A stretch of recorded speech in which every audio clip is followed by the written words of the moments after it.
ওই গ্রামে এসে একটা জিনিস লক্ষ্য করছে, একটা মুখ্যম সময় আছে নির্বাচনের সময়। দেখবি এই গ্রামে এই নির্বাচন হলে পুরো আওলার আগে দিব কেমনে? সেটা কেন ওই যে পোল্ট্রি বাস, ওই যা নির্বাচন করবো এই গ্রামের মানুষ মনে করবো ওই আর একটা পোল্ট্রি বাস। এটা কোনো কথা হইল? কে কত বলে দিবি? তুই জানস না পোল্ট্রি বাস গতবার এর আগের বার পরপর 3বার যে ওই হারুন চেয়ারম্যানের নির্বাচন করছে, একবারও কি হারুন চেয়ারম্যান পাস করছে? ভোট পাইছে কয়টা?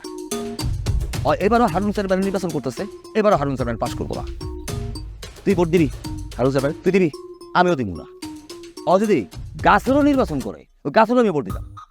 এরকম পোল্ট্রি ওর মতো তাও সে বিশ্বাস নেই। 20,15,000 লেখা রাখছি রে, সবার জন্যই দিয়া দেবো, কোনো ব্যাপার না। মানে ধর 500, আরো 500, ব্যাপার না। 1,000 টাকার চা বিস্কুট খাওয়া সবাই টাকা ফেরত দিতে দিব না। কি অবস্থা, সবাই কেমন আছো?